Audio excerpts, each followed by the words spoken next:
السلام علیکم ناظرین، میرا نام ردا اسلم ہے۔ سب سے پہلے تو میں آپ سب کی شکر گزار ہوں کہ آپ نے میری یہ ویڈیو دیکھنے کے لیے وقت نکالا۔ ناظرین، جو کہانی میں آپ کو سنانے جا رہی ہوں اس کہانی کے دو کردار ہیں۔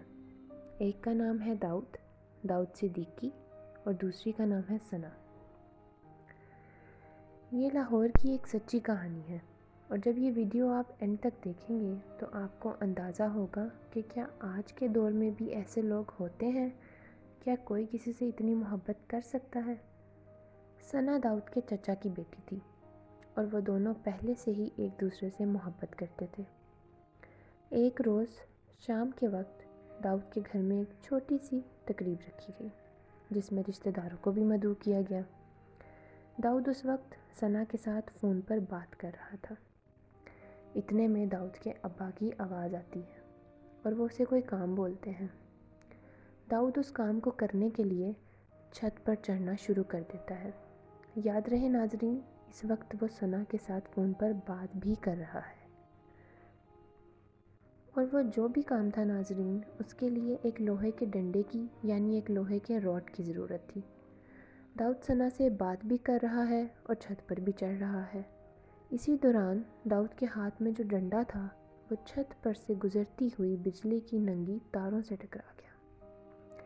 ایک دھماکہ ہوا، ایک ایسا زوردار دھماکہ کہ جس کے نتیجے میں داؤد چھت سے نیچے زمین پر آ گرا۔ اس کا جسم کانپ رہا تھا، اس کے ہونٹ نیلے ہو چکے تھے۔ ایسا لگ رہا تھا کہ جیسے سانس اور روح دونوں پرواز کر چکے ہوں۔ اس کے بعد ناظرین، داؤد یہ کہتا ہے کہ جب اسے ہوش آیا تو وہ لاہور کے جناح ہسپتال میں تھا، لیکن وہاں ثنا موجود نہیں تھی۔ ایسے میں داؤد نے محسوس کیا کہ وہ حرکت نہیں کر پا رہا، اور اس کی ٹانگوں اور بازوؤں پر سفید رنگ کی پٹیاں بندھی ہیں۔ تو ڈاکٹر نے اس کو بتایا کہ چونکہ اتنا زور کا بجلی کا جھٹکا تھا کہ تمہاری زندگی بچانے کے لیے دونوں بازو کاٹنا پڑے اور تمہاری ایک ٹانگ کاٹنا پڑی۔ اتنے میں ثنا وہاں پہنچ جاتی ہے، تو ثنا یہ دیکھ کر بے حال ہو جاتی ہے۔ داؤد اسے حوصلہ دیتا ہے۔ وقت گزرتا ہے اور ثنا اپنے گھر والوں سے داؤد کی اور اپنی شادی کی بات کرتی ہے، جس پر ثنا کے گھر والوں کو کافی اعتراض بھی ہوتا ہے۔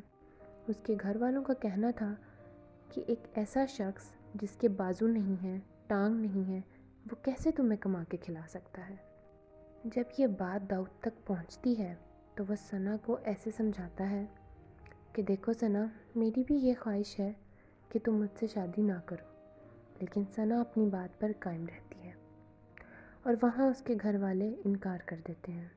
اسی اثناء میں ایک روز ثنا اپنا گھر چھوڑ دیتی ہے اور اپنی خالہ کے گھر چلی جاتی ہے، اور وہاں پہنچ کر وہ داؤد کو فون کرتی ہے اور اسے سب کچھ بتا دیتی ہے کہ چونکہ میں نے تم سے شادی کا وعدہ کیا تھا، لہٰذا میں سب کچھ چھوڑ آئی ہوں، اب تم نے انکار نہیں کرنا۔ یہ سن کر داؤد کہتا ہے کہ مجھ سے انکار نہیں ہوا۔ بالآخر ایک چھوٹی سی تقریب منعقد کی جاتی ہے، وہاں دونوں کی شادی کر دی جاتی ہے، نکاح پڑھا دیا جاتا ہے، اور ناظرین، آج تک ثنا داؤد کا ایسے خیال رکھتی ہے کہ ماتھے پر بل نہیں آنے دیتی، اور ثنا اس کے بال بھی بناتی ہے، اسے کھانا بھی کھلاتی ہے، کپڑے بھی تبدیل کرواتی ہے۔ ایسا کرنے کے لیے ناظرین بہت جگرا چاہیے ہوتا ہے۔ داؤد کا کہنا ہے کہ ثنا ایک مضبوط لڑکی ہے اور وہ دنیا کی ہر چیز سے زیادہ اس سے محبت کرتا ہے۔ ناظرین، یہاں پر ثنا کے ذریعے جو ہمارے سامنے مثال پیش کی گئی ہے وہ مثالی ہے، اور داؤد اور ثنا آج کے ہیر رانجھا اور سسی پنو ہیں۔